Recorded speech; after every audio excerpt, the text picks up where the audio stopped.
సాయంకాల సమయములో సంధ్యాదీపారాధనలో వచ్చును తల్లి మహాలక్ష్మి, వచ్చును తల్లి వరలక్ష్మి. కాళ్లకు గజ్జెలు కట్టింది, మెడలో హారము వేసింది, పిలచిన వెంటనే పలికింది, అడిగినదంతా ఇచ్చింది. సాయంకాల సమయములో సంధ్యాదీపారాధనలో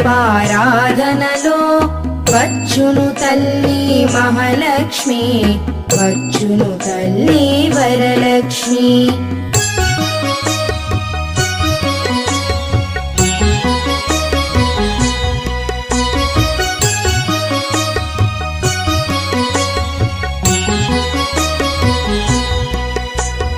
ధనములని